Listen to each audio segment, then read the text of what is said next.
Hey, Lauren. Hi, Sam. I forgot. Are you ready to talk about our new movie? I am. After all, We are the watchers of movies. That was totally unintentional. No, you I should totally keep it. It was forgot. great. Okay. I liked it. We're back.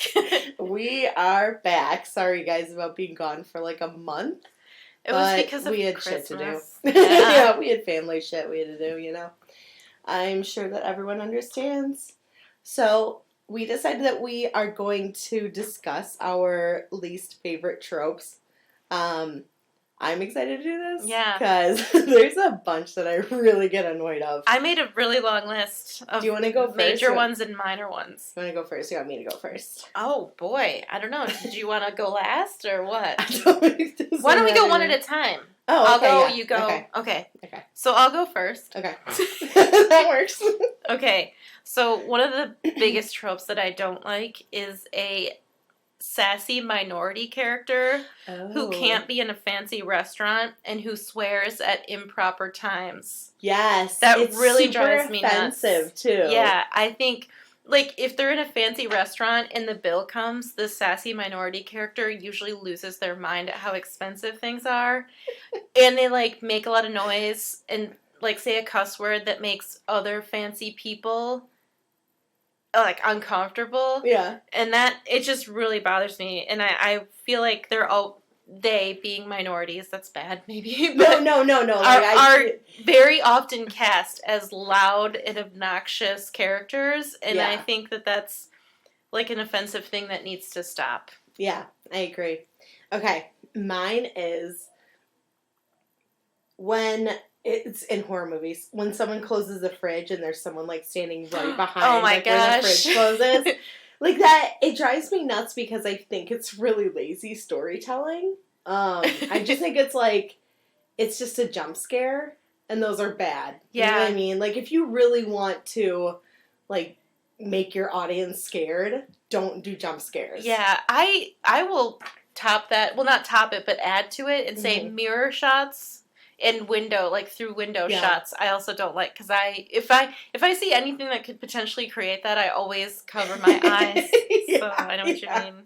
Like especially, it's always when they're washing their face. Yes. And they look up and there's someone like right there, and you're like, "Fuck! Oh my god!" Yeah. It's just... That's a really good one. That's a good one. Yeah. Okay, so my next one is characters who don't speak up to immediately clarify a situation.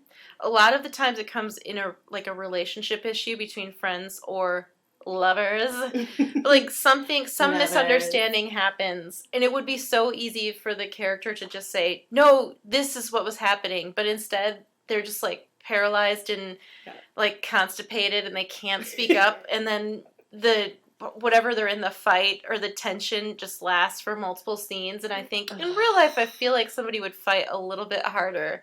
And it really bothers me. I don't think it's a creative way to keep the plot going. Wait, do you have any examples by any chance? Can you think of any? I can't off the cuff. Okay, I'm just curious if you had. I should have done fine. that before, but... Okay, so I actually have... That one leads into mine, which is perfect. Oh, okay.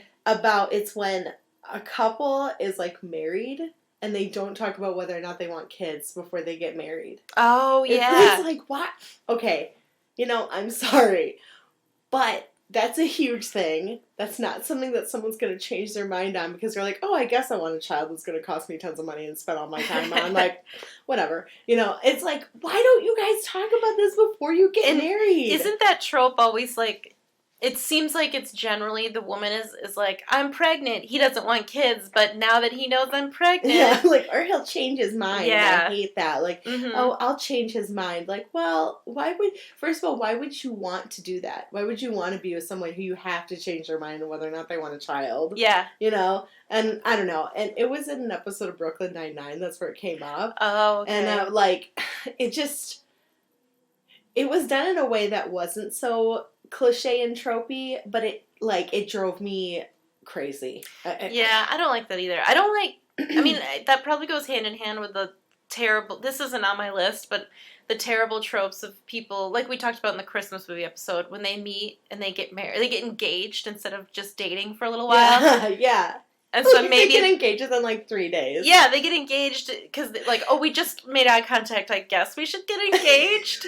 And so I think maybe those relationships issues come out of that because they've gotten engaged and presumably married within a week of knowing each other. I don't understand when people do that. It's like whatever. Like, just have fun and date for a little while. Anyway, yeah, like what's the point of rushing into it? Yeah, and if you're both not on the same page about something, you know, it's good that you date a little while because then you get that out in the open. Yeah, like, I mean, seriously. Like, what like if kids are major? What if you, like, start dating someone and, like, within, like, and then, like, within a week you get married and then you find out, like, a month later you're like, oh my god, they're, like, a hardcore, like neo-Nazi. Yeah, people usually hide that until at least a week into the relationship. At least until the 4th date. Yeah, exactly. You bring out your anti-Semitism. Yeah. Everyone knows that. if you're a polite neo-Nazi, you don't just lay it on the first day. Jeez. Okay, so my next one is kind of hand in hand with my last one, but it's slightly different, and it's the inability to play it cool in the face of danger. So, like, if they're following a bad guy, they follow kind of close, and they don't ever, like, it seems like they very rarely look busy. Or if somebody confronts them and they're in an area where they're not supposed to be, they don't make up a story. It seems like that really bothers me when I think, okay, this character can't even play it cool when they knew beforehand that they were getting into a dangerous situation, and that. And it drives just, me it's batty. like they stick out like a sore thumb. Yeah. They're like nervous and like sweaty and they're like, and it's like, why are you nervous and sweaty in an airport? I watched this show, I don't know if you remember this show, it was called Seventh Heaven. Yeah. It's really corny, but I used to watch it with my mom when I was like a young teen, like 14. Mm-hmm. And there was this episode where it's about a pastor. No, I know this. Okay. I used to watch the show. Yeah, so I know the there's show. an episode where there's this little boy who was like from the inner city, and he would get food from like a food bank. Mm-hmm. And the pastor was helping at the food bank, and then he decided to follow the kid home to see how bad his situation was. And he followed him so close. Like, the little kid was walking, and I feel like the pastor's van was maybe 3 steps behind him, following him so slow and so close. And I thought, I don't know who's the worst character, the little kid who doesn't know this van is following him, or the pastor who can't just, like, excuse me, maybe stop and be like, hey, let me walk you home or something, but instead he was following him. It was so bad. Anyway. Creepy. Yeah. Okay. When people wake up in the morning and they refuse to eat breakfast, it's just like, they're like, no, I'm not hungry, or I'm too nervous, or I'm whatever. Like, I just want one character, especially a female character, who wakes up and goes, get me food now, I'm starving, and I'm going to be grumpy until I eat. I agree. Like, make them relatable. I agree, because I feel like either that, another one that's really bad is they take, like, one bite and leave the rest. Like, but I do have, trap. Yeah. That scene always bothered me. My She like takes one bite and then she like leaves, and I was like, "No, you come back and finish your breakfast. Food. Especially you need since, to eat." Like, Chessie made her this super nice like meal. Like, I'd be like, "Oh my god, Chessie, you're the best." You know? I always like Chessie when she's like looking at her like, how? I'm looking at her the same way I always do when she came home from the hospital, 6 pounds, 3 ounces. But I have a funny anecdote about that one, because I've heard in other podcasts that eating in a movie or in a TV show is like a death sentence for whatever food you might be eating, because you might have to eat it for like 12 hours. So they oftentimes will have a little bucket that they take. If they have to take a bite, they'll take a bite, but then spit it out.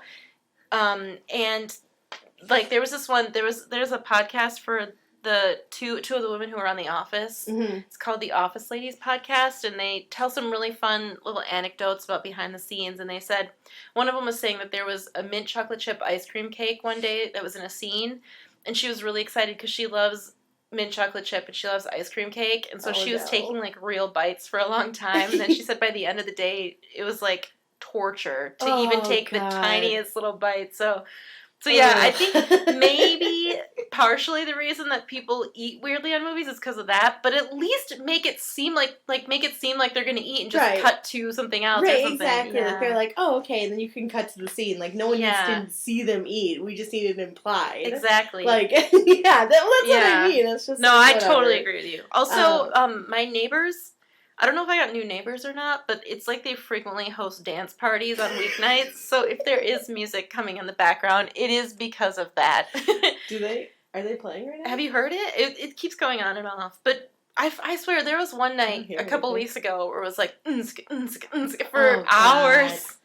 But anyway, okay, so I called the cops on my neighbor once because he was doing it at 5 a.m. Oh my gosh, really? I confronted him like twice, and I was I was like getting to the point where I was like, I'm nervous for my own safety. I don't know what the kind of guy this, so yeah. I mean, so yeah, no, I would call it, but 5 a.m. That's crazy. Yeah, it was. I mean, it's one thing to be like, 5 p.m. Then okay. That's whatever. But yeah, no. But 5 a.m. and I'm losing wrong sleep. with you. Yeah. We're gonna have most a people real sleep issue. at that time. Yeah, like it was awful. So, I have another one. Okay.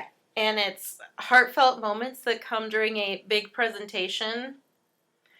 Like the person has a change of heart. When they're like they realize they want to, you know what I mean? Yeah, you know what I'm saying? When they're like, and then if you sell this pill, wait. Yeah. Oh my God, I'm in love with him. Yep, exactly. And then they run out of the presentation. And it's like, fine, you're fired. If that happened in real life, I wouldn't be proud of somebody. I'd think, well, that person's bananas. Yeah, I'd be like, and I don't like need to talk about their performance at work. I just wish that there was a different way for somebody to come to the knowledge that they need to come to without doing a stupid presentation. And they're acing it too. It's always a presentation where they're doing a really good job. And for some reason they succeed even though they left halfway through. Yeah. Oh, that's one of my, I hate that one. Okay, anyway. Okay.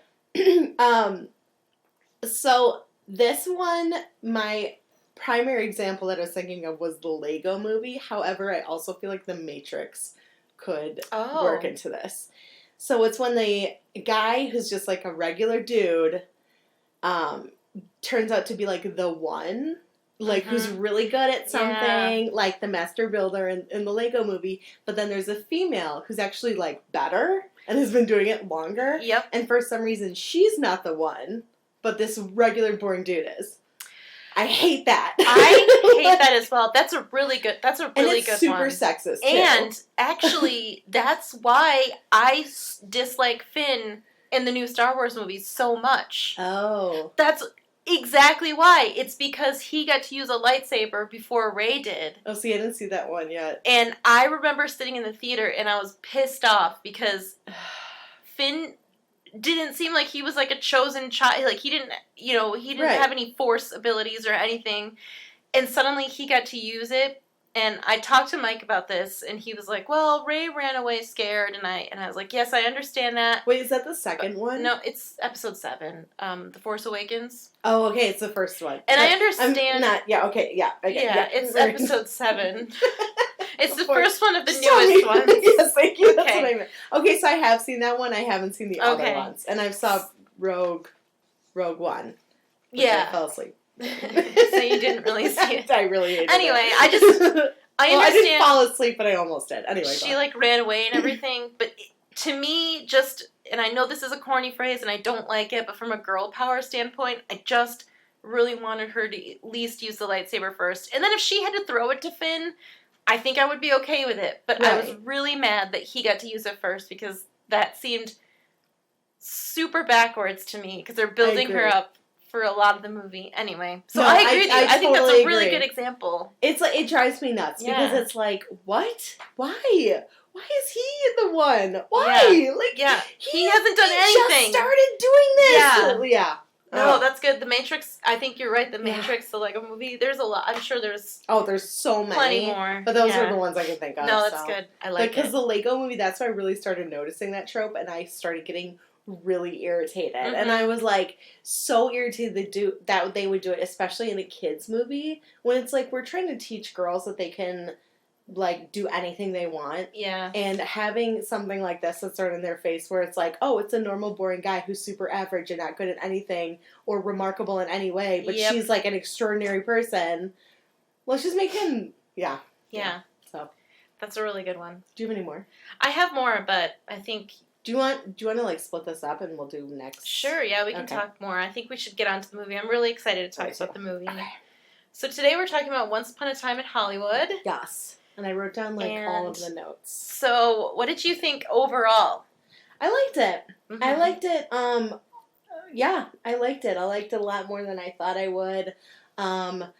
I have to say, I think you're totally right. I think Leonardo DiCaprio did a great job. I know. He did a great job. He is an actor, acting like an actor who is acting. Yeah, yeah. And it's phenomenal. And of course, I love Leo. And I'm not just saying that because I'm like, Leo's so hot. That's not why I love him. I'm a really big fan. I think he's talented. And that's where we way differ. But we do differ there. I'm a big fan. And when I was watching this movie, I thought, there's no way Lauren will dislike his performance. If she does, then I don't know anything.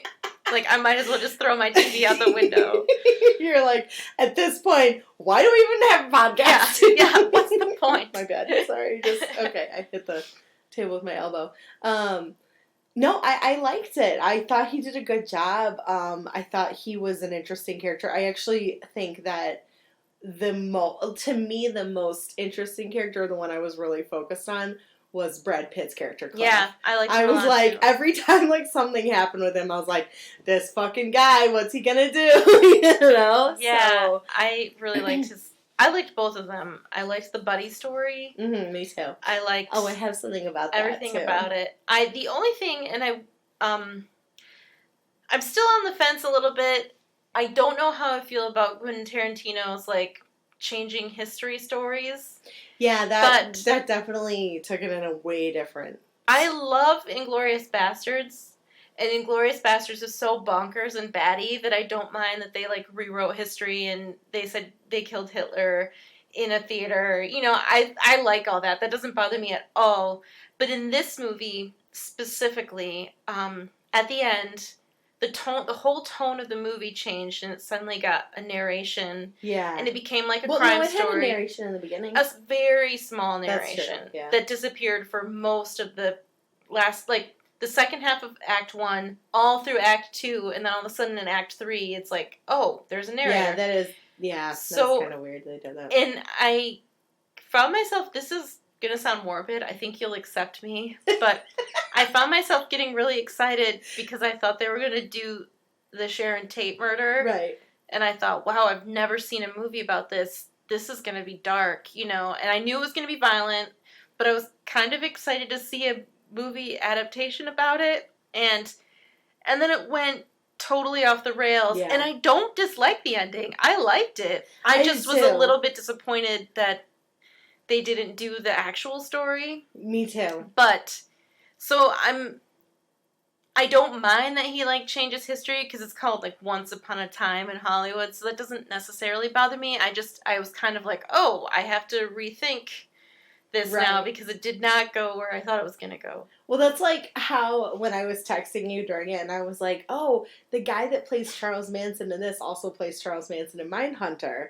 And I was like, that means they're in the same universe. And you go, for now. Yeah. And I was like, It's about to get wild. ominous. have you ever seen The Love Guru? Yes, once. I think I Okay, saw it with you, I've didn't seen I? it like 40 times. I think I saw it in the theater with you. It's like I've seen that movie like legitimately like 40 times. Oh, really? I've seen it so many times. It's so stupid. I recognize it's not a great movie, but there's one part that makes me lose my shit every time. It's Justin Timberlake and he's on the ice. Or no, it's not Justin Timberlake. It's the other guy, his like rival, whatever. Anyway, but there is a part where Mike Myers comes out on the ice on like a magic carpet and he says something to him and then he turns around and he goes, I was being ominous just then, and it makes me lose it every time. So when I was like reading that, I was like, ominous. Yeah. Anyway, so I wanted to say that that Cliff, Brad Pitt's character, and Rick, who's Leonardo DiCaprio's character, their relationship was based after Burt Reynolds and his stunt double Hal Needham. Oh, really? Mm-hmm. I really like their relationship. I do too. And I like that Brad Pitt is, I feel like he's sort of blacklisted in Hollywood because of he allegedly killed his wife, which we don't actually see. Right. But we can surmise that he harpooned her, I guess. But I like that he's okay to sort of just do odd jobs for Leonardo DiCaprio. Rick Dalton, I guess is his name. And he also, he still, like boosts his ego. Like, when he got out of the car, he was like, hey, you're Rick fucking Dalton. And then later that day, Rick he's, was also, like, super chill. Yeah. Like, do you know, like, Cliff is always, time. like, just so chill. Like, he's the chillest dude, you know? And Rick was like, oh, do you want to watch my show, my FBI show? And he was like, yeah, I got beer. I thought we were going to order pizza. And I just think it's so endearing and heartwarming. Just that they're, like, buddies. He works for him, but they're still friends, you know? Like, well, and even after Rick is like, hey, I can't afford you anymore, and I just got married, which is way later in the movie, they're still hanging out. Yeah. You know? I mean, they're friends. Like, it's really, I really like it. I'm a sucker for relationship movies, be it friendships or love stories if they're done well. But, like, one of the reasons I really love Stranger Things and Cloverfield and Adventureland and so many other things, just because, like, friendships. I really like watching friendships, and this movie was what? Sorry, go on. No, this movie was, of all the surprises, it was a story of just a beautiful friendship, and I really like that. Okay, so, like, I said I wanted to talk about Community, so that's a perfect segue into that. Because that's, like, and I've been trying to convince Sam to watch this show. You haven't seen any of it, right? I've seen, like, bits and pieces. Maybe, like, 3 or 4 episodes total ever. Okay, so I know who the characters are-ish, right. But You're not, yeah. Okay, so, like, to me, I think the best part about that show, and I really want people to get to watch it, it's on Hulu, and it's a fantastic show. And I swear I'm not selling Hulu right now. We don't have any ads in this podcast yet. I mean, hopefully that will be soon because, making money's nice. Anyway. I ain't going to talk about your product for free much longer. It's Spotify. Just kidding. I love Spotify. I'll always talk about it. We love Spotify. No, Community is, it's all about these 7 friends. But in particular, there's Abed, who is played by Danny Pudi, and Donald Glover, Troy is played by Donald Glover, and they have the cutest relationship ever. Oh, like, it's so adorable, and, like, they clearly love each other as friends, like, so much. Anyway, I'm not gonna plug it, like, anymore. We'll get back into the movie, but I have to say, if you get a chance and you have Hulu, I would 100%, like, percent. 100%. 100% recommend that show. Oh my gosh. I did not expect you to say recommend. Recommend that show. Ooh, holy. I'm glad I could surprise you still. I went to Target tonight before you came over, and I almost bought Once Upon a Time in Hollywood. What? Jeez. I didn't even say anything that funny.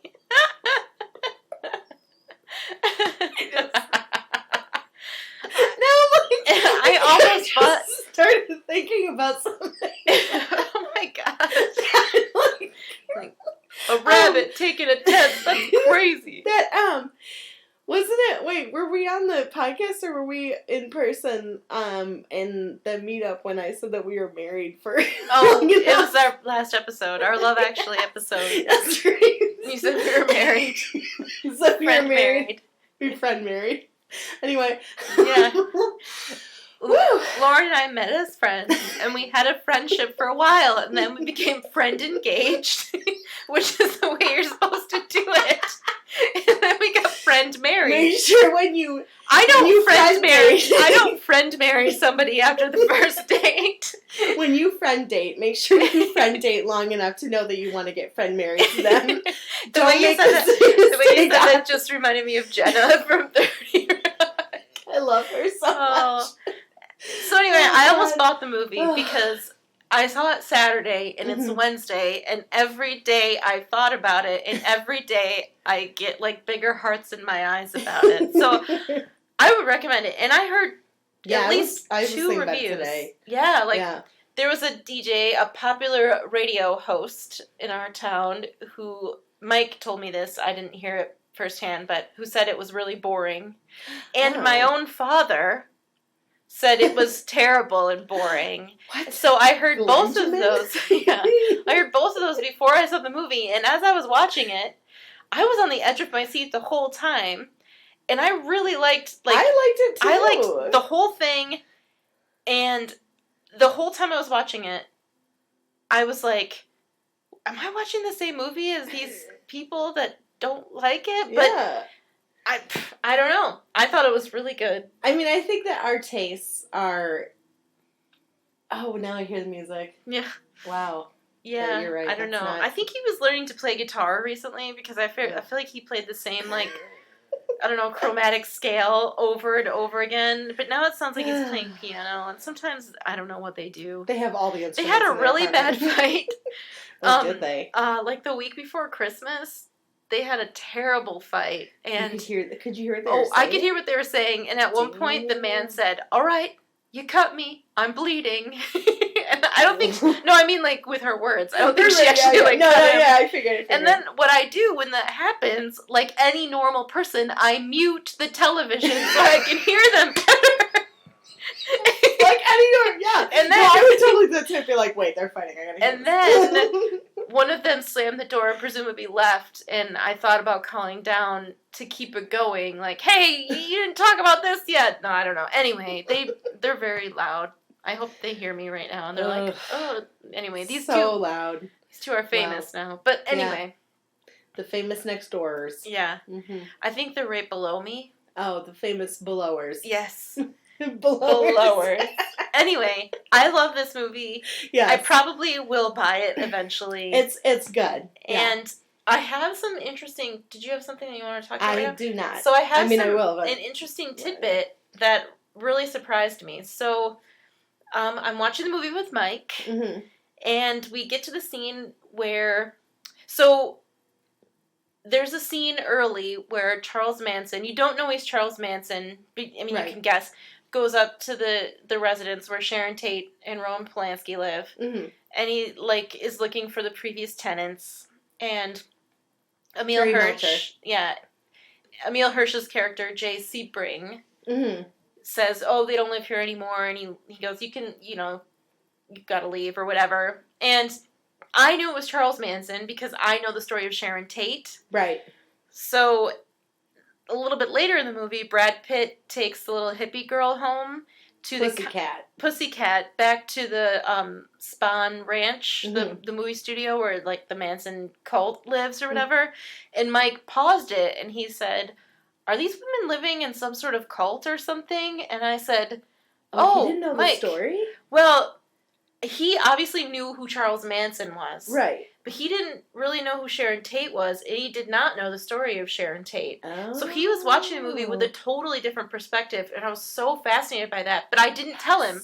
All I said was, "Oh yeah, this is where the Charles Manson like cult lived. He like had all these young girls that he sort of like brainwashed, and he's like, oh yeah, I knew who Charles Manson and was some kind guys of too. yeah, but he didn't know the full story. I mean, I don't even really know the full story, but and then I said, do you know the story of like Sharon Tate? And he's like, no, and he didn't know that at all. So it was really fascinating. So then at the end of the movie, when it was, and I told him, I said, I'm not going to tell you because I don't know where this movie is going, so I don't want to ruin it for him.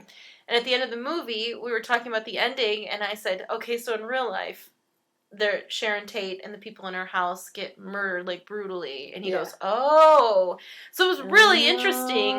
And so I wonder if people watching the movie, I wonder if there's a large group of people who don't know the story of Sharon Tate. Well, that's what Charles Manson. That's what I was talking about with my cubicle buddy Josue. Hey, I said I'm gonna call out. Well, I didn't, but I thought anyway, he doesn't even listen anymore. Didn't he say he had to turn off one of our episodes? I don't know. And I've never forgotten We're it. calling you out on this podcast. Anyway, he said that It was the same thing. He actually didn't know the story. And so one of the issues that one of the things that he mentioned is that he thought the part where Brad Pitt, goes to see George Spahn is like a really weird part. I thought that was weird as well, Yeah. actually. I didn't. I thought it was, to me, it was like, oh, he's checking on him because he wants to make sure he's not like tied up or he's hurt or these people are torturing him. Yeah. Yeah, because that's to me, that's my first thought, was that I was like, this guy's worried that these people are like taking advantage of him and hurting him. That makes sense. Yeah. See, at the time, I didn't actually put that quite together. Because I was thinking, what is his motivation for doing this? Because that place is creepy. But I guess it makes sense. He was checking on him to make sure. I guess a lot of people. Did Mike say anything about that? Did he say anything about that particular scene? We did. We talked about how his motivation for like pushing himself into the home seemed really weird. Right. Because we didn't really know like how well did they actually know each other, and then the guy didn't even remember him. Yeah. So I wasn't sure. But that's a good point. Yeah. But, yeah, so I think... because George was, like, in his 80s or something. He's, like, much older, and, yeah. And especially, I think, what probably really rose some red flags to Cliff is that he's like, oh, George Spahn lives here, and the girls are like, yeah, we take care of him. We take really good care of him. Like, I was like, the way that they were saying it was like, in what way? Well, then it's pretty clear with Dakota Fanning's character. Yeah. Wow, she looks so different. Yeah, I almost she's really didn't grown up. recognize her. Yeah, I was like... I think the only reason I knew it was her was because I saw her name in the credits. Oh. And then it sort of came to me when I saw her character talking and everything. But if I didn't know she was in it, I don't know if I would have recognized her. I've always been more of a fan of her sister. I think her sister has better, like, more interesting roles. I think and so, too. even this role, like, I do have something else to talk about in regards to this. Mm-hmm. So, something else that Mike and I talked about at length after the movie was he brought it up, and it segued into something else. But what he brought up was he thought it was really strange how Quentin Tarantino sexualized somebody that was supposed to be a minor.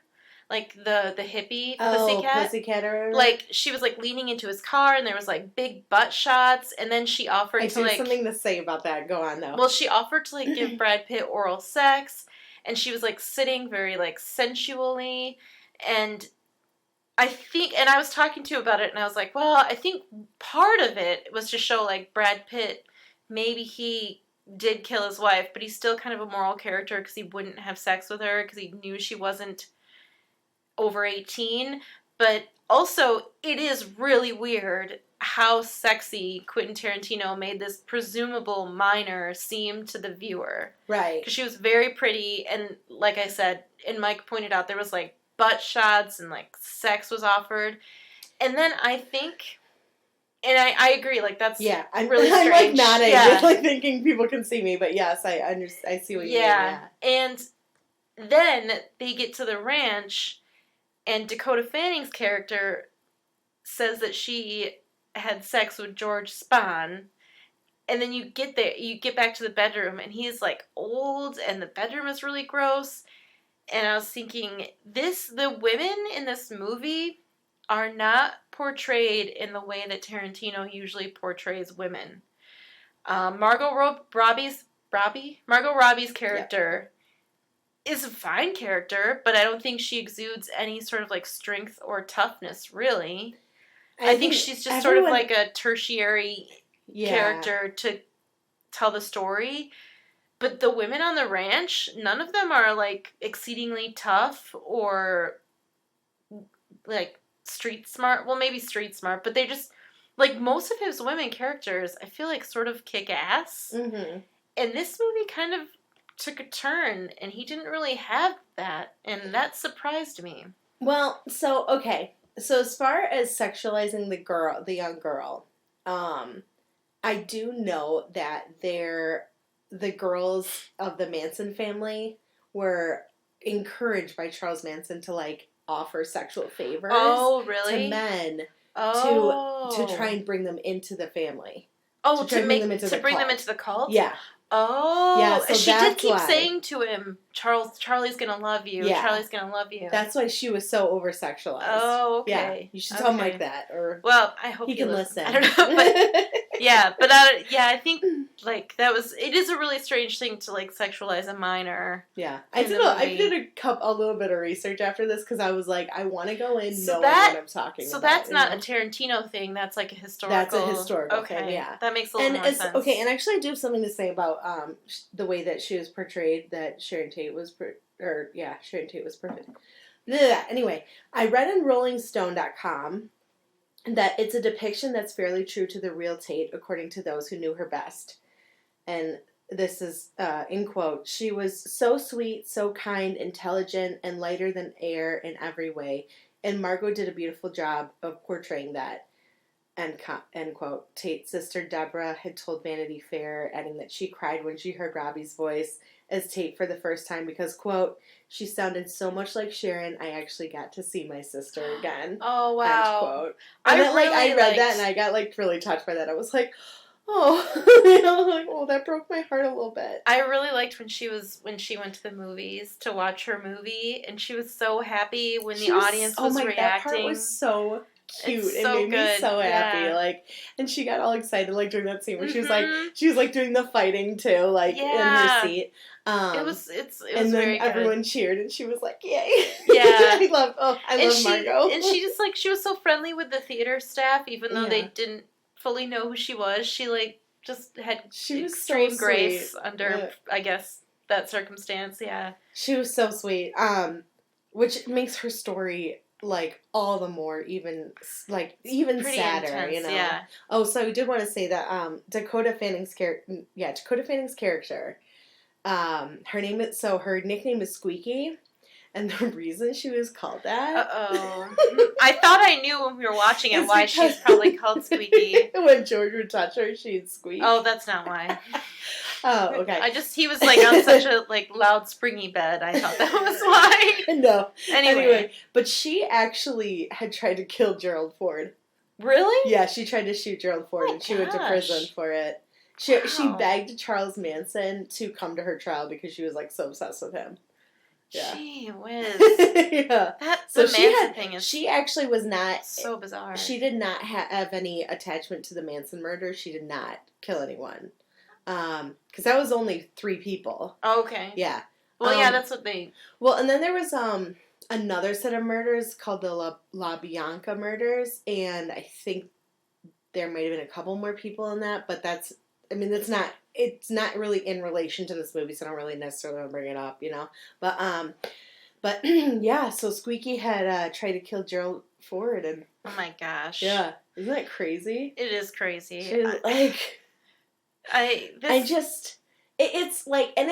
It's really interesting because Charles Manson, first of all, he had such a fucked up childhood, like they all do, but all the serial killers do. I mean, he wasn't a serial killer because he didn't actually ever kill anyone. He just had people kill for him. Okay, but I mean, the guy was 5'3", this tiny, really? This tiny. That's little my dude. height. Yeah, he was this tiny little dude, but I guess he was extremely charismatic, and the way that he would get people to brainwash them is that he would give them LSD, and he would talk to them while they're tripping out, so he's able to manipulate and get into their brains while they're super high.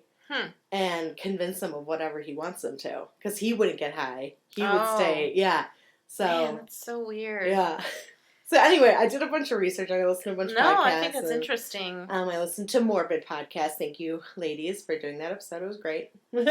So just to switch gears, I think we're definitely gonna come back to the Manson thing. But something about this movie, and I don't know how to say this any other way. It's gonna sound kind of cliche, but I've never been to California, but I feel like this movie was a very California-feeling movie, and I really liked that about it. They had multiple scenes of, Brad Pitt and the guy who played Roman Polanski, speeding around these really curvy, hills and valley roads, and I thought that was pretty cool.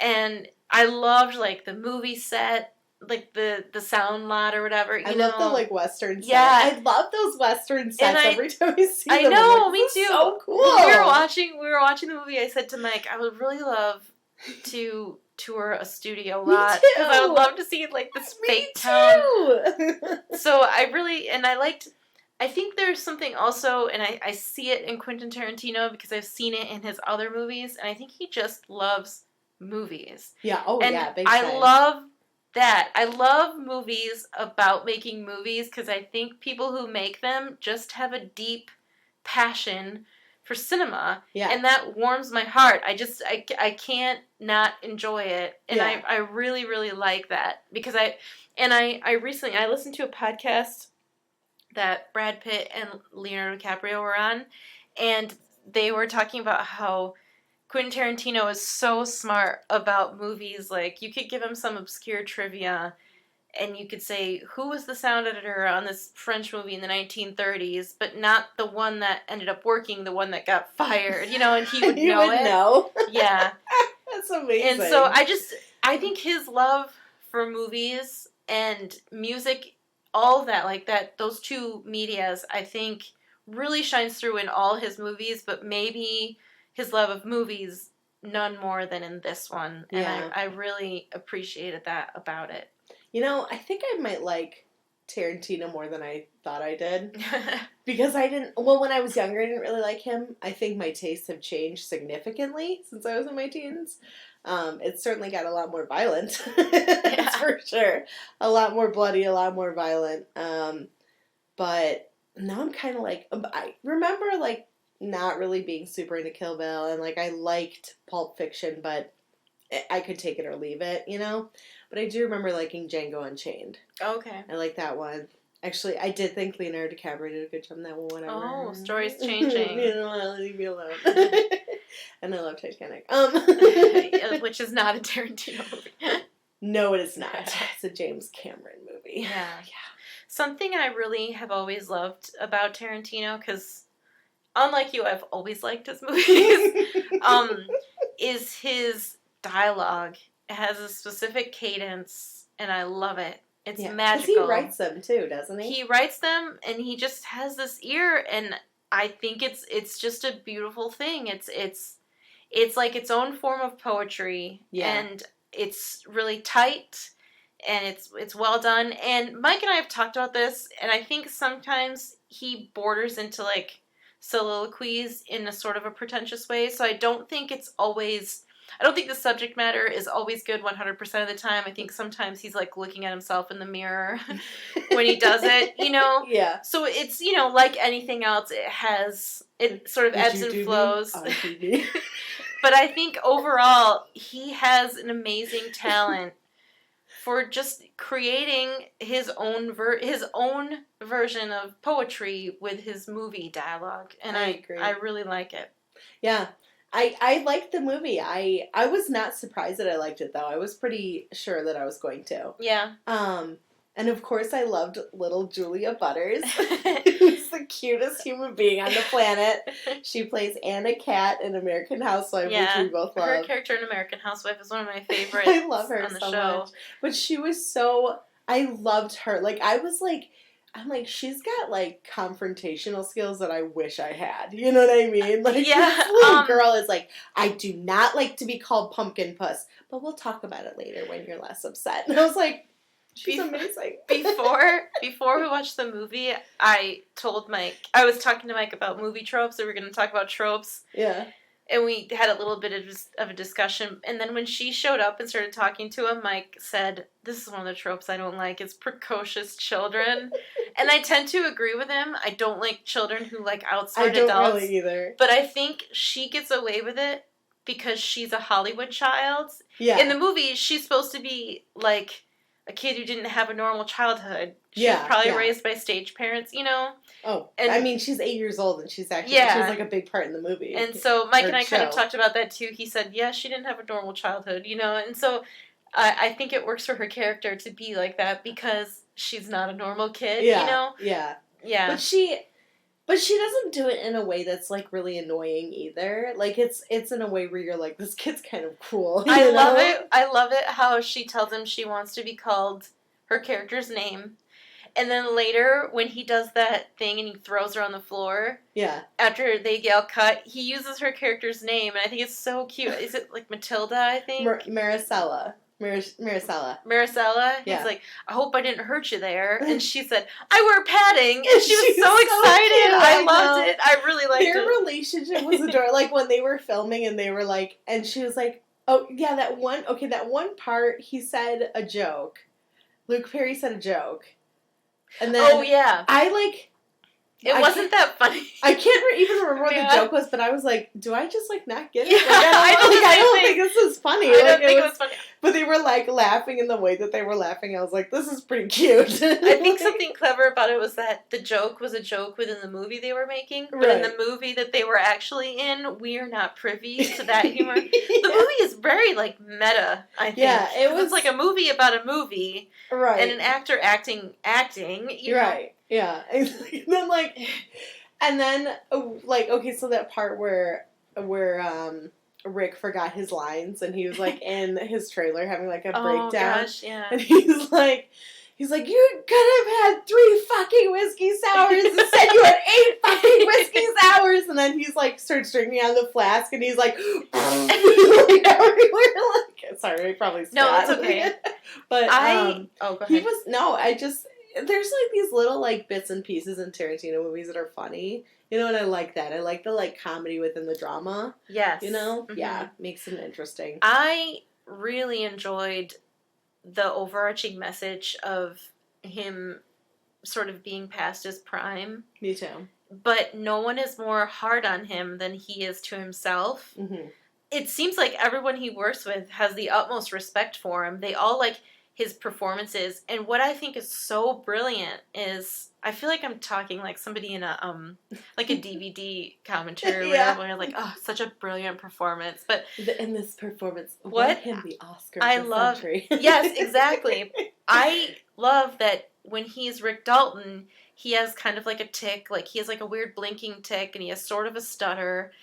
But as soon as he is on set and acting, he's a totally different person. I noticed that too. But then as soon as that ends, he's back to Rick Dalton, and he just flips it back and forth. Yeah, and he has this like different posture. Yes, like he's like more like shrunken down when he's Rick Dalton. Yeah, but yeah, no, I noticed that too. Really good, a really phenomenal performance, and also I really like how we are all so introspective of ourselves. Like, no one is crueler to us than we are to ourselves.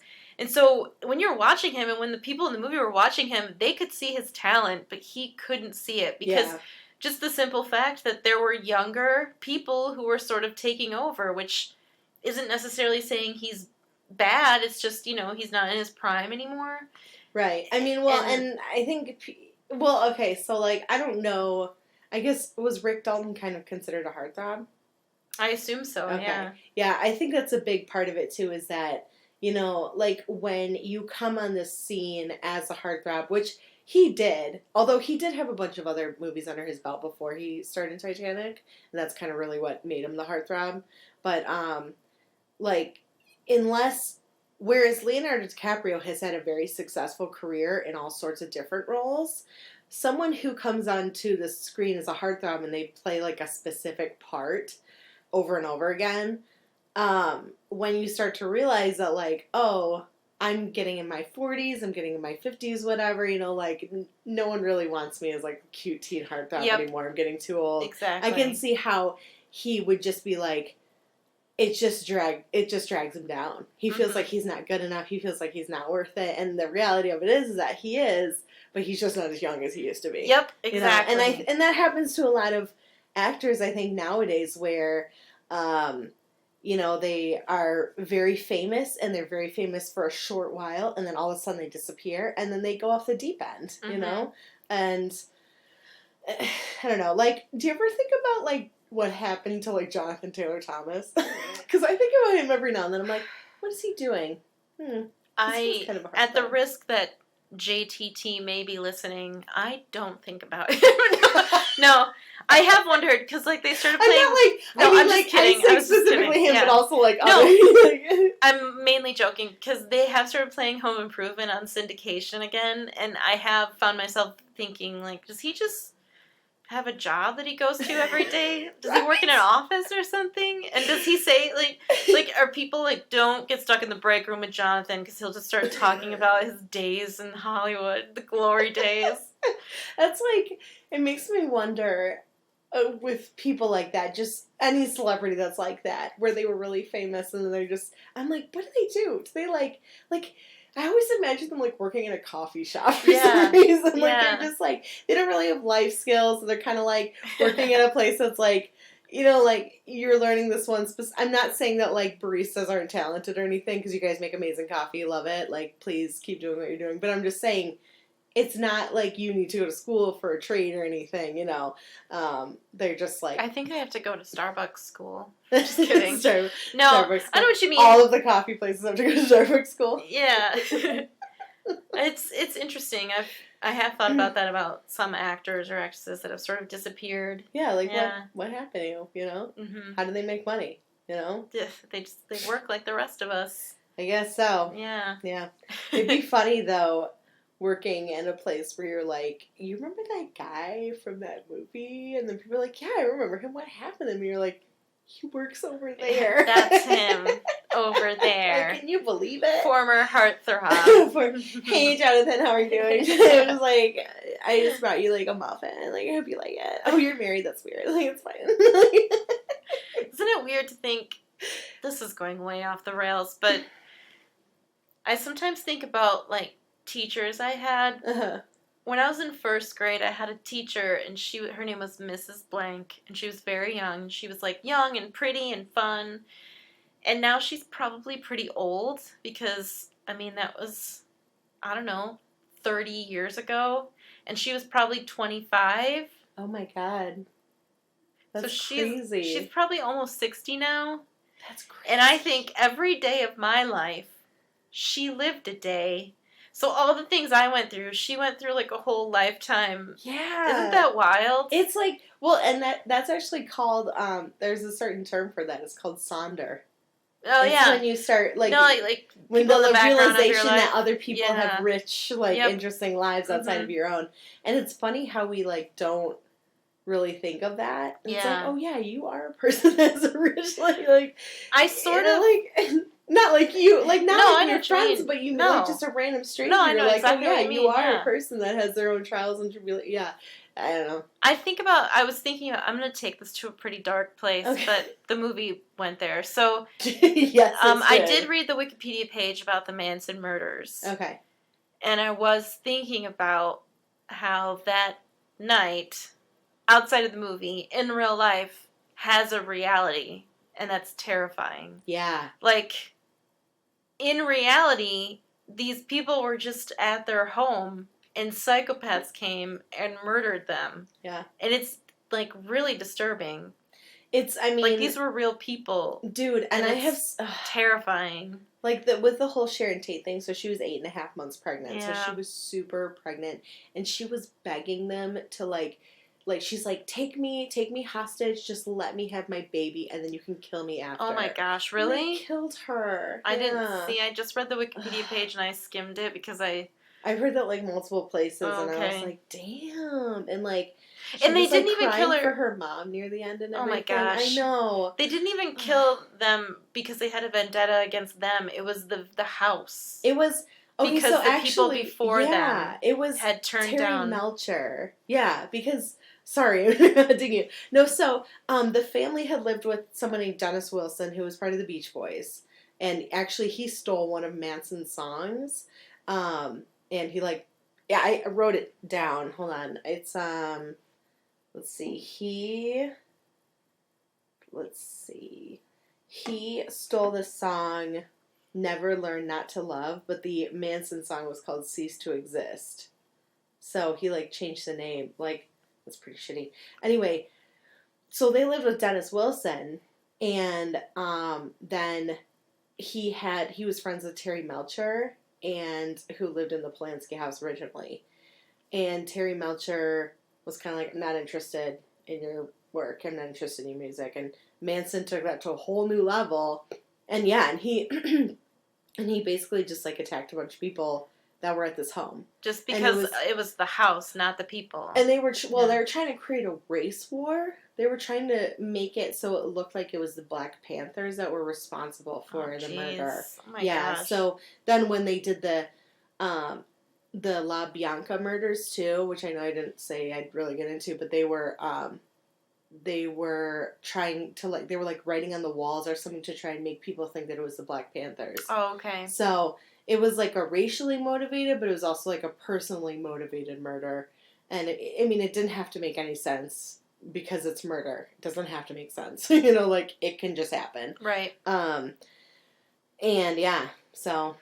So I like that Quentin Tarantino was sort of, like, taking back history and saving the day. Yeah. And I really, the ending, the violence was so gruesome. Dude. But there are multiple things that I really liked. I really liked when they drove up and they were just idling and Leonardo DiCaprio gets so pissed off and he's, like, mixing up margaritas and he walks out with the full blender. Drinking out and of he the was blender. like, he just starts berating them and saying, accusing them of just coming up to try to get high on the cul-de-sac. And he's like, "It's a private road," and he drinks out of it. And he's like, "Get out of here!" And he, like, hits their car. I love that.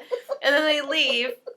And then later, when they drive back up, he's sitting in the pool listening to music, and Mike and I really enjoyed this because he was listening to, like, Snoopy versus the Red Baron for a second.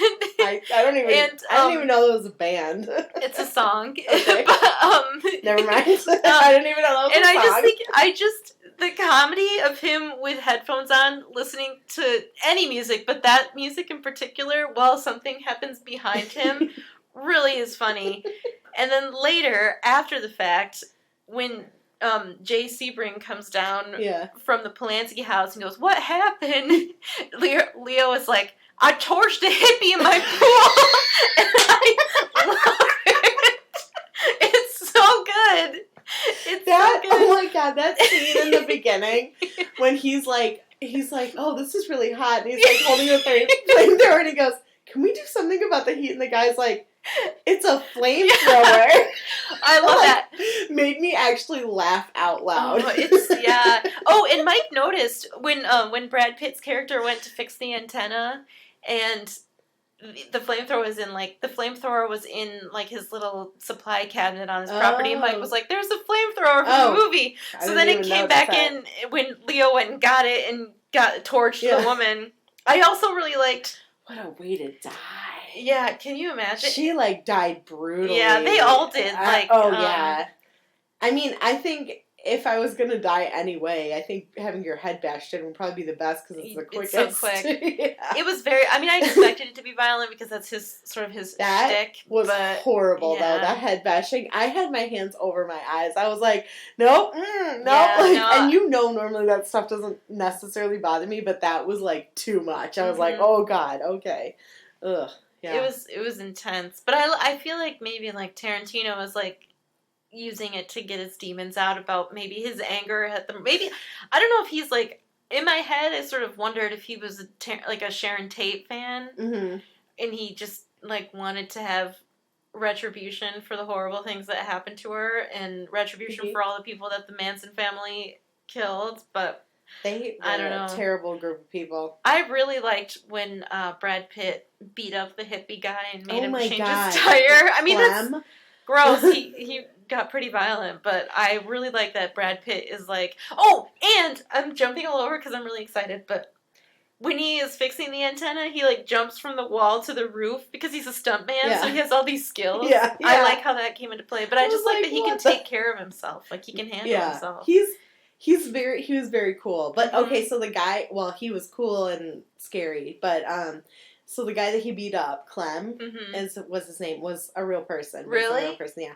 And he actually, like, I guess he killed someone, but something happened and basically they were like, oh my god, I wish I could remember this. Basically what the verdict was that the judge said that he was too stupid to know what he was doing. What? Yeah. Oh like, my he was like, this guy's, like, I would imagine that Clem probably had the IQ level of, like, 70, which is, like, very, very low, below average. I think like 100 is average or something. So yeah, he like. Yeah. I mean, basically the verdict was the judge was like, no, he's dumb. Interesting. Did the 3 people who actually committed the murders, they go to prison and everything? Yeah. Yeah. There was They something sure did. else that I really liked when they were watching him and Rick Dalton and Cliff were watching Rick's FBI show. Rick jumps out of the truck and Cliff goes, "Oh, it was a nice jump." Like he's complimenting his stunt skills, and then he's like, "Uh-oh, here comes trouble."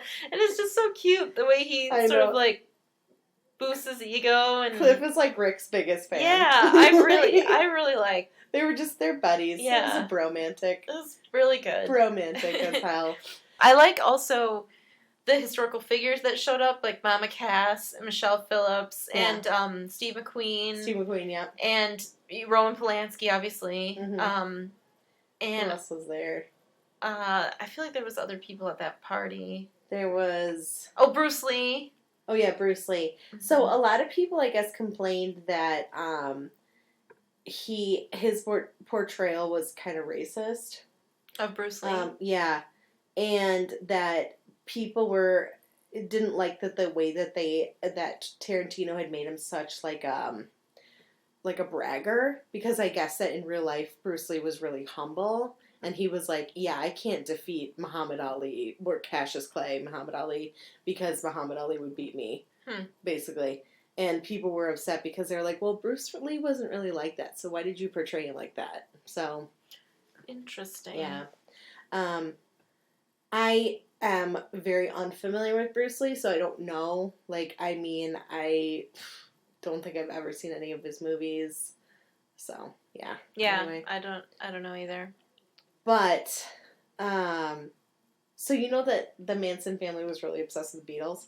Yeah, like the Helter Skelter. Yeah, I knew that, yeah. But they wrote... in the LaBianca murders, which I keep bringing up, they wrote... Remember earlier when you said the LaBianca murders, which I won't be talking about too much here. I know, right? One of the girls wrote Helter Skelter in blood on the wall, but she spelled Helter wrong. So wrote Hilter Skelter. Oh my gosh. It's like, you idiot. It sounds like he specialized in stupid people. Maybe he did. Well, I guess it's easier, to dominate manipulate somebody someone. Who's I've heard it's very easy to manipulate smart people too, though. I guess that makes sense. Yeah. Like, it's not... If you prey on their ego or something. Exactly. Yeah. Oh, did you want to talk about the foot fetish thing? Oh, yeah, you wanted to talk about that. I didn't want to talk about it, but I think that it's important to say that Tarantino definitely has a foot fetish, okay? I have proof, okay? I have evidence, and I'm going to bring it up, and I'm going to show it to you, and then you're going to be like, oh my God. I hope there's something about the LaBianca murders. It's from Ranker.com, and it's the title of the article is called The Most Obvious Quentin Tarantino Foot Fetish Scenes. So, the first one definitive. Is From Dusk Till Dawn. I never saw that movie. That's a terrible movie. Okay. I would not see it. So, Santanico, who's played by Salma Hayek, puts her foot on okay. It sounds like you know what you're talking about. I did see it, but once, because it was terrible. She puts her foot in Quentin Tarantino's mouth and then pours beer down her leg into his mouth. Oh, okay. So there's that one. There's Jackie Brown. Mm-hmm. I've seen that one. You've seen that one? Okay. Mm-hmm. Where she... I don't know, has her feet on the table, I guess, or whatever. There you go. Are you saying that a character puts her feet on a table and that means he has a foot fetish? Listen, would you just... Okay. It was look, they did that to two different feet things. Did you see Jackie Brown? And I did not see Jackie Brown. So we don't know if it's a sexy foot placement or just a regular foot placement. Because I don't remember that scene. Okay, in Death Proof, there's foot licking. I've seen Death Proof, but I don't remember that. But I believe it probably happened. Ugh. Gross. And there's the barefoot cab driver, female barefoot cab driver in Pulp Fiction. Oh. There's Landa's Cinderella in Inglourious Bastards. Hans Landa? Yeah, Bridget loses her shoe. And... Oh, Bridget von There's like all these Hammersmark. close-ups of Bridget's foot and Landa's nimble fingers. Who's I Landa? forgot about that. Is that played by Christoph Waltz? Yeah, Okay. yeah. So she's in this like little cafe where they're like it gets like blown up for various reasons, and she leaves a shoe, so that's how they tied that she's a spy. Oh, Cinderella. Okay. So her shoe is there. Yeah. Yeah. Okay. The Pulp Fiction contest where she's dancing barefoot. Uma Thurman. I actually like. I don't know if you're trying to shock me, but I'm not trying to shock you. I'm trying to prove it. if you were like reasons why Quentin Tarantino know. loves vaginas, and it's just like all these bare vaginas in all his movies, I'd be like, yeah, Quentin's kind of a weirdo because he's like throwing vaginas into these movies, but it's just feet, so I'm not like put off by it. You can keep going. I'm done. No, I never thought I'd say vagina that many times, but I did, and I did it say again. It one more time for good measure. No, like he showed so many close-ups of like Margot Robbie's feet, the and dirty like, feet pussy, and that was and I guess she walked around barefoot a lot, so that wasn't like necessarily out of character or anything. So how does that show he has a foot fetish? Her character because he has a lot of close-ups of his feet, and then also I read a BuzzFeed article where this girl supposedly slept with him and he wanted to suck on her toes and masturbate. Did I tell you about the time that I went to dinner with Quentin Tarantino? And did he also want to suck on He your wanted feet? to suck on my feet, and I said, "You have a fetish, sir. Sir. Good day, Mr. Tarantino. Tarantino. Lena? I don't know. I feel like in the grand scheme of fetishes, it doesn't really bother me that somebody has a foot fetish. I'm not saying it should bother you. I'm just saying he has one. That's sorry. What I'm saying. Okay, I was looking at it from the I don't know why perspective, because yesterday you texted me and you said we need to talk about his foot fetish because it's really showing and it's gross. It is gross. But I was like, is it gross? Feet. I don't know. I just don't like feet.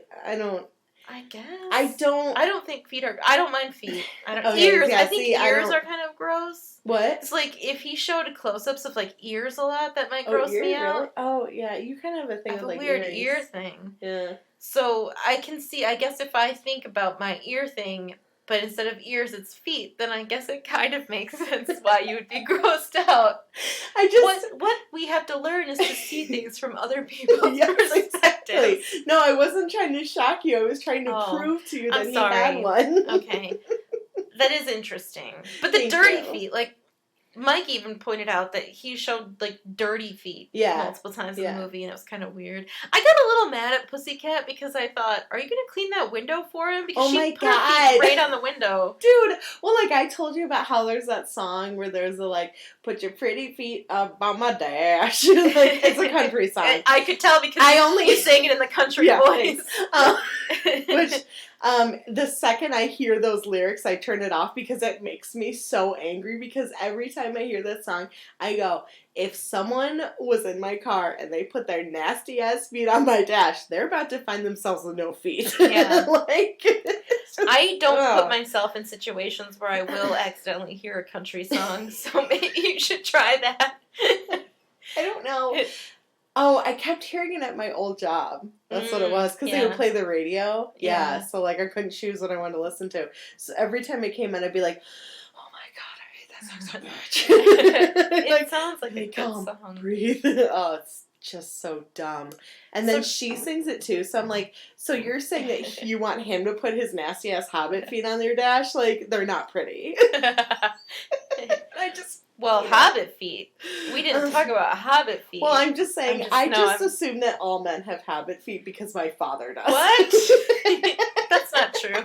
I know, Well, I mean, your dad might, but I don't think all men have hobbit feet. My dad definitely has hobbit feet. He's got, like, hairy, thick-soled feet. Oh, yeah, like mega callous. Yeah. He's got the hobbit. I worked with a guy once, a long time ago, who he sat near me, and he was like, yeah, but, barefoot is best. We were meant to not wear shoes. And I thought, that might be the case, but I still would rather wear shoes. I don't like, around my apartment is different, because that's my apartment. Yeah. But yeah, no, in public, like, I mean, Sometimes I take off my shoes. Well, at work, a like lot if of I'm chilling diseases it. start in your feet. Like Yeah. if you think we should be barefoot, you should go walk around a locker room with bare feet. Right? There's like all that athlete's foot just Yeah. waiting to settle into your So feet. Ugh. so anyway, okay, so yeah. Not Quentin trying to shock Tarantino you, has a trying foot to prove fetish. it. Yeah. Mm-hmm. And that's interesting. Mm-hmm. Of all the fetishes. Also, I think it's a little bit off-putting. I'm just going to put myself out there. Like, if you put yourself in a predicament, and it's consensual, okay? If you put yourself in a predicament to have consensual sex with somebody, I don't think you can judge them for, like, their weird, kinky desires. If it makes you uncomfortable, then you should say, I'm uncomfortable, I don't think I want to sleep with you anymore. I agree. But I don't think, I mean, like, I don't know whose sympathy you're trying to get from me by being like, so I went out and I was going to sleep with Quentin Tarantino, and then he wanted to lick my feet and masturbate. And I'd be like, well, you agreed to have sex with the guy, so you can't be weirded out when something turns him on. Like, if it doesn't turn you on, then, I totally agree. exit the room. Just say, I'm not into this. But otherwise, I don't think it's fair to say someone's weird because they have a strange sexual fantasy. Also, I mean, like there are weird BuzzFeed articles. There are weird sexual fantasies, but I mean that one doesn't seem as weird as it could have been, you know. I mean, yeah, there's like, you know, coprophilia, I think, which is I don't know what that poop. is. I think it's poop. I'm glad you told me. I was just gonna say don't tell me, but you said it anyway. there's a scene in that show What We Do in the Shadows, and they have like the big like barren vampire that's like really old coming to visit them, and they're sitting at a bar, and he's like, you know what I've always wanted to try, and Matt Berry's character goes, coprophilia. Oh, and he goes, no, a piece of pizza. And then like as he's talking, and then he stops talking, he's like, I just want a big old piece. Did you just say coprophilia? Gross. It's a pretty funny show, but I've seen the movie. I've never seen the show. I want to see the movie. Werewolves, not swearwolves. I need to see it. That's from the movie. Oh, I wanted to talk about Brad Pitt and his acid cigarette. Oh yeah, because that was really funny. So. When I was watching it, and he goes and he takes his dog for a walk, and then he comes back, and he's like talking to the dog, and he's like gesturing, and then he starts like waving his hand back and forth under the lights. At first, I was like, "What is he doing?" Because I like momentarily forgot that he had taken the acid. Then I was like, "Oh shit, the acid's kicking in!" So that whole scene where he was super calm with those people breaking in is because he was just like ridiculously high. He didn't know if they were real or not. Yeah. And he's like pointing his finger gun at the like at Tex or whatever, you know. Yeah. And, that scene was kind of funny for how dark it was. It was pretty funny. I think they did a good job because sometimes I think scenes where characters are like high or drunk can be borderline where it's like I'm not amused by this, but I thought they did a really good job. Sometimes and it was heightened because I was worried that him being high was going to make the situation worse, but it actually made it better. Yeah, it was, I don't know, I was like not worried about it for some reason the entire time. I was like, it'll be fine. Yeah. Like, it'll work out. Plus, I don't know, that Cliff dude is like, if he actually beat up Bruce Lee, he is a strong and very quick guy. He can take care of himself. Yeah, he'll be fine. That's exactly why I was like not worried. The one scene where, like, a woman was a tough woman was Leo's new Italian wife punched one of the intruders. Yeah. And she immediately, like, ran into the bedroom, but still, like, she well, I mean, that's what you got to do. Why stay in the situation? Yeah. You know, I mean, you know, but, yeah, that was funny. And I kept thinking as when they showed his dog, Brandy, all I could think of is, why would you cut those precious little ears? Oh, yeah. It bums me out so much when people cut pit bull ears. It's like, why? I don't know why people dock tails either. I don't either. Yeah. I don't like it. It's like, it's natural. It is. And I've heard that dogs, you know, like dogs that have docked tails, their socialization with other dogs can be affected because the tail sort of shows if they're like in a good mood or not. You know? Yeah, that's like teeth baring if someone's baring their teeth all the time. So I don't know why they would dock ears. I don't know. People are weird. I don't know. I don't get it either, and it's like I don't think it's like an attractive quality to put on a dog, and also it's like why? Yeah. It's like it's like mutilating your own ears. I mean, it's like cutting off part of your ear. Like, that's Mhm. essentially, you know, like, it would look weird on a human. Why would you do it to a dog? Yeah. Anyway, that's my own personal thing. It just really bothered me because I hate seeing that on pit bulls. It really, like, it like, hurts me. You know what I Yeah. mean? It, like, makes me feel sad. Oh, yeah. And you reminded me of something else. Mike pointed this out. It's a really See, I knew good we'd want to detail. talk about Yeah. it. I It's had a really good feeling. detail because they establish early in the movie when Brad Pitt is feeding the dog the first time, he was Mhm. like, "Don't make a noise till I say you can eat.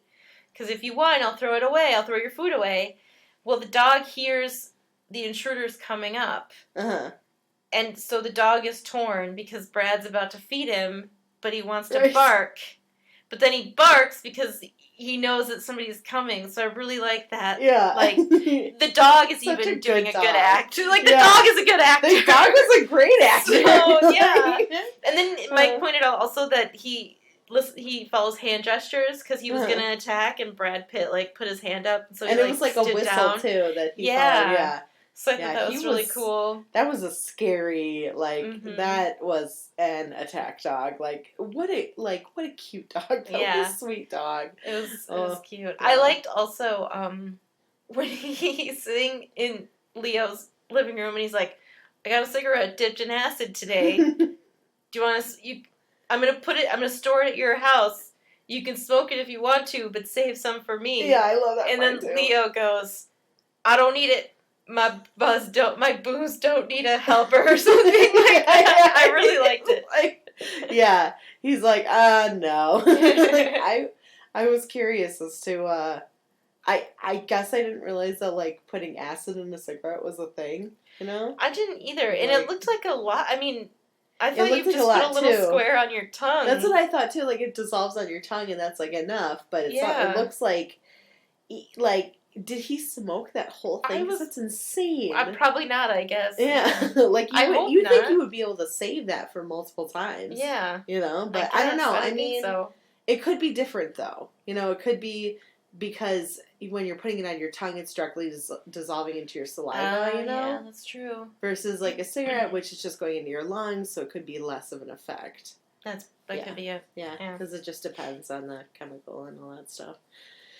And how it's affected by heat. So Yeah. yeah. So, Yeah. anyway, I Anyway, would yeah. recommend this movie.